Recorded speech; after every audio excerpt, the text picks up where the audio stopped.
Hello, everyone, and welcome back. This is Getting to Know You, an Owners Club exclusive podcast. Thank you so much for tuning in. We have a special guest today, Stephen Lowour. Hi, Steve. Hi, Kathie. Hi. If our audience could please reach down, hit that subscribe button, give us a like, leave a comment. We'd really appreciate the support. So, Steve, tell us about yourself. Where do you live? Who are you? Yeah, I live in Calgary, Canada. Born and raised in Canada, and I was the fifth of seven kids. So I grew up in a pretty big family, and I grew up about 6 hours east of here in another town in a province called Saskatchewan. Most people can't spell that. Yeah, I've got three kids. I've got a son that's just turned 17, and my girls are 14 and 11. I love to travel as well, so I get to see a lot of different places around the world, which is lots of fun. Well, tell us about how did you get here? What's your real estate journey been so far? And up to Owners Club.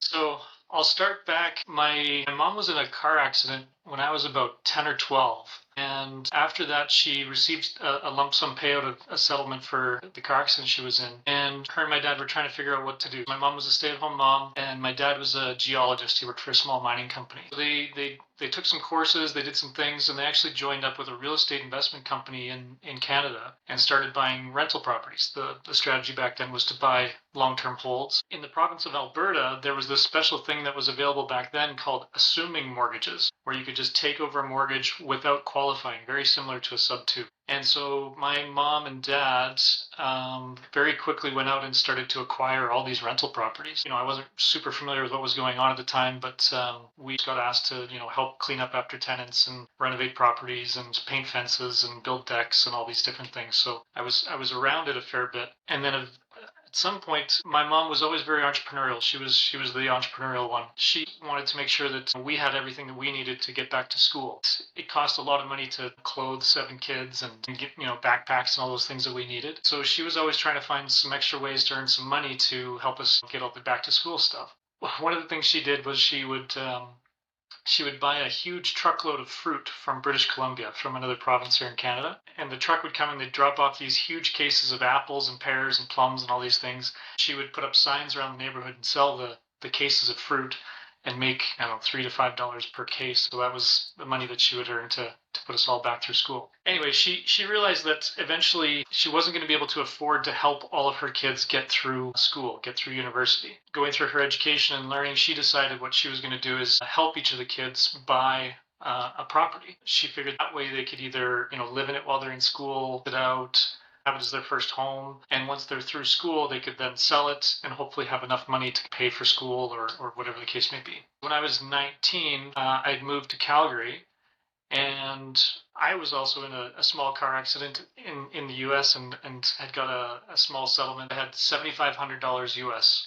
And my mom found this property that somebody had just built a house, moved into it, and hated the commute. It was too far away from downtown. So they decided to sell it. I bought the house. My parents helped me buy the house. The only reason they were involved in the transaction is because this seller didn't want a 19-year-old kid to take over their mortgage without my parents signing as well. I used my settlement money as my down payment. It was something like $8,000 to take over the loan. So that was my first introduction into owning my own real estate, was as a 19-year-old kid buying a $200,000 house with about 75. And the funniest part is I cleaned it up. I put in a dishwasher and a few things, garage door opener, and I advertised it for rent. And this gentleman wanted to rent it. He was building a big house and needed a place to stay for about 8 months while his house was being built. And he said, well, how about if I prepay you 3 months rent up front plus the damage deposit?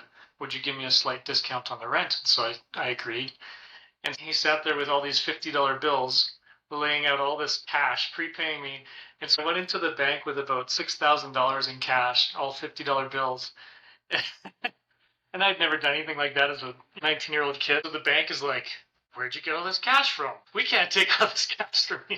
Wow, they couldn't take They it. couldn't take the cash. They said, we can't take cash deposits over $5,000 without a trail of where the money came from, what it's for, blah, blah, blah. Anyway, so I just deposited $3,000 then, and then another week later I deposited the rest. Anyway, so that got me started in real estate. And then I studied in university. I did a Bachelor of Commerce with a major in finance. I really like numbers.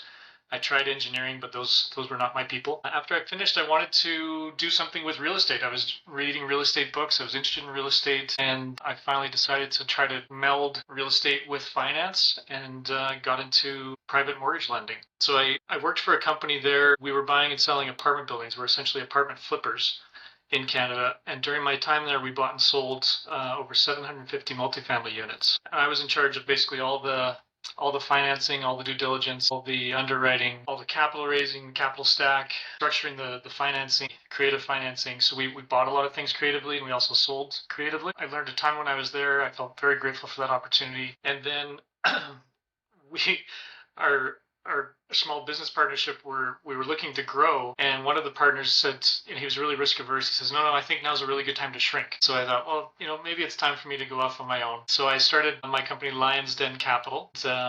That was in 2015. I've been doing that, and we focus on providing private mortgage solutions in Western Canada. So we do first and second mortgages, residential and commercial property. That gets me to about 3 years ago, where I came across Pace, and so some of the videos I started watching, he said some things. One of the ones that just really hit me was I was really comfortable where I was. I was making pretty good money. I wasn't working super hard. I felt like I had some freedoms and things. Something that Pace said was, I'm going to quote it wrong, but it was to the effect of, because you're not doing anything, you're already failing. If you don't get up and do something, it's the same as, because I had a lot of fear of failing and failure. What if I try this and fail? So anyways, I continued following Pace. I soon joined Sub2. Another thing that I learned from him was today money, tomorrow money, and forever money. I learned that in my business, I wasn't earning any forever money. So I joined Sub2 with the goal of acquiring some long-term rentals in the US. Since then, I've changed my focus to focus on multifamily because of my multifamily experience. And that brings me to now. I joined Owners Club to be able to connect with the right people and learn how to be an owner, how to be a leader in this industry. That's been pretty awesome so far. I feel really, really lucky. Unfortunately, Mom passed away in 2003 from cancer. I'll just tell you a little bit more about my mom. She's pretty awesome. She came from a big family, and of course we had a big family, and she was often put in charge of organizing family reunions. So she was searching all over to find a book or some resource that she could find on how to throw a good family reunion, how to organize one, and realized there wasn't really a good book on it. So her and her sister decided that they were going to write a book about it after all their number of experiences. She wrote the book and then decided, you know what, I'm going to try to get this published. So she talked to a number of different publishers, and I don't recall how many she went to, but quite a few, and couldn't find anybody interested in publishing the book. And so she's like, forget that, I'm going to create my own publishing company. So she decided to name her company Lions Den Publishing. And so when I started Lions Den Capital, I named it after that company to honor the memory of my mother. Hope she's happy with it. Wow, that's amazing. And then coming into Owners Club, you kind of got challenged with Pace and what he said, or if you're not doing, you're already failing. Was that then the caveat that brought you into Owners Club? Was it like, well, okay, here I am? So I went to Squad Up, and obviously at Squad Up is the opportunity to join Owners Club. Squad Up was my first in-person event because there's not a lot of opportunities in Canada to go to Sub2 events. It felt like, I was looking around and meeting new people, and everybody's got their thing, and they're in their journey in different places. They're just getting started. They've got a few rentals. There's a few people that are killing it and are running real businesses. And I thought, you know what? Since I'm running a business and I want to grow that business, I don't necessarily have the leadership skills, the knowledge that I see Pace and some of the other leaders have. I feel like I could really learn a lot from being part of this group, and learning from other leaders and trying to figure out how do you become a better leader? How do you run a good team meeting? How do you do these things? I'd always considered doing an MBA, Master's of Business Administration, and I heard from everybody that did the MBA, the biggest benefit of the MBA was the connections that they made in the MBA. And so I thought, you know what, I think Owners Club is going to be my MBA. I think the connections that I have made and am making in Owners Club will be worthwhile endeavor and will serve me through the rest of my life. So, and hopefully I'll be able to help serve others and help others in their journey as well. What is your current business model? What are you working on right now? I've got three things on the go. I've got my active income in Western Canada. I still run Lions Den Capital. We help high net worth families and family offices lend out their money safely and securely and earn primarily double-digit returns on first and second mortgages. We have about 25 million under management that we help manage, and then I also lend out my own capital. So that keeps me busy probably 20, 30 hours a week. And again, I'm learning how to grow that business. I kept it small for a number of years, but our team is growing now. There's 4 of us. So that keeps me busy there. In addition to that, I wanted to grow my lender base, my investor base, the people that I help out. So one of the ways that I thought of doing that and to give back was to educate people on how to lend out their money. In Canada, similar to the US, if you have a registered plan, a 401k or a LIRA or an IRA, you can lend it out on private mortgages. And so teaching people in North America, whether Canadian or US, how to lend out their money safely and securely, whether it's cash or money tied up in a corporation or in one of these registered accounts. I wanted to be able to help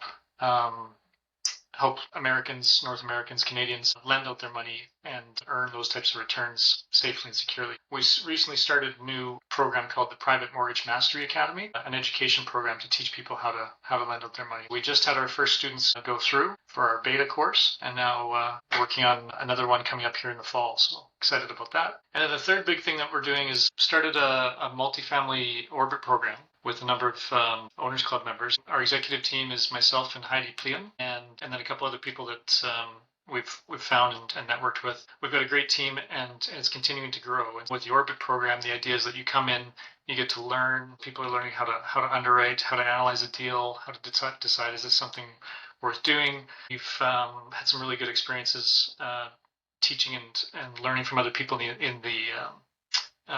our network as well. We had somebody come in to underwrites for Vina Jetty.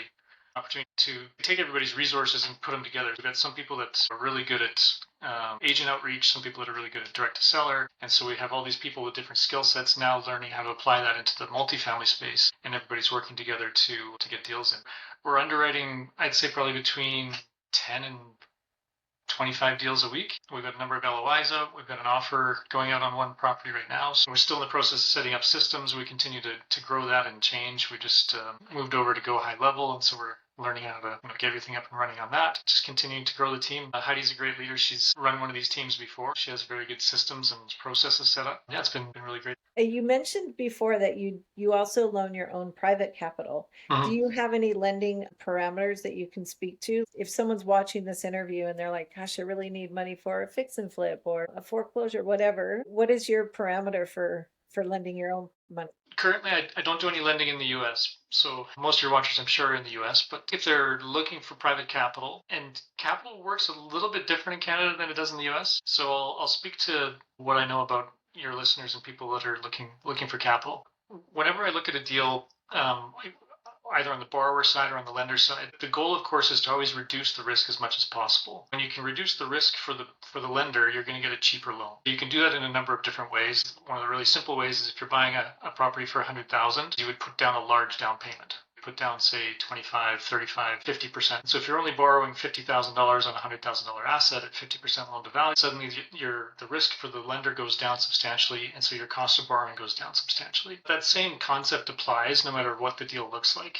Let's get into a more complicated deal where you're buying something sub 2, you're taking over a $300,000 mortgage, the seller's carrying $100,000, and you're putting $20,000 down, and then you're looking for a $100,000 loan to renovate. So for me, when I would look at that deal, I would say, well, there's no equity in this deal. If I was to lend to you to do the renovations, 1, I don't know if the renovations are going to get done. 2, you might just take the money and go to Mexico. And 3, how am I ever going to get my money back if I don't even know if the money is going into the property? And so for me, the way that I would underwrite that deal is I would say, okay, what other properties are we going to throw into the mix here that have some equity that we can do what's called a blanket mortgage or a inter alia registration on. If you had another property, a rental property, or your primary residence, for example, that has a lot of equity, then we would say, okay, well, let's throw that into the mix and let's blend the two across. And so now you're looking at something together that's, let's say it's now at 75% loan to value. That's got enough equity in it now that I feel comfortable to say, okay, I can lend you this money and let's ensure that it's getting into this property because we want the value to grow and the exit is to fix it and sell it. And then I know roughly a timeline. We're looking at 3 to 6 months for me to get my money back. And then exit strategy is really important whenever you're lending. So I think for your listeners that are borrowing money, I would look at that deal and just say, okay, how can I structure the deal to make sure that my lender feels safe, has enough security, both with equity, my ability to make payments, and a decent exit strategy. So then I can ask for reduced cost. If you're borrowing money at 12, 14, 18, 20%, sometimes the lender is going to make more money on the flip than you will. You want to make sure that you're getting those costs of capital down as much as possible. That's the advice that I would give. So I generally don't lend beyond 75% loan to value. Sometimes 80 if the numbers work or it's a really strong borrower. Having enough equity in the deal is a sure way to make sure that you're going to get all your capital back. If it'd be valuable for your listeners, what I'd be willing to do is if they send me a message, my Instagram is at Stephen Lowour. Just send me a message and say tools. I can send them a toolkit that we send to people that are getting started in the private lending space, and then I can get you that free tool for your listeners. Yeah, we'll have all of that in the show notes for everyone. I wanted to ask really quick because you mentioned you don't lend in the US, your own private money. Are there a lot of Owners Club members or Sub 2 members in Canada that you currently work with for lending? There's not a ton in Western Canada. So in Alberta and BC, there's maybe 10 of us in Sub 2. So there's not a whole ton, but two of the students that participated in the last training program for the Private Mortgage Mastery Academy were Sub 2 students, part of the we have a Canada-wide region group for Sub 2, similar that you would have for wherever you are locally. You probably have a Nashville Sub 2 group or Tennessee. We have one for all of Canada. We have our own message board and monthly meetings and stuff like that. We don't get together all of us because it's quite a flight. If you're in Canada, Western Canada especially, and you're looking for a lender, it sounds like Stephen could be a really good fit. He's on Instagram. You can send him an email. I want to thank you for your time today, and I'm really looking forward to seeing where Owners Club takes you this year. I'm looking forward to it. Thanks so much for having me. I appreciate it. Absolutely. Everyone, if you're listening, watching, please hit subscribe, give us a like, leave some edifying comments for Stephen. We appreciate you tuning in. Thank you.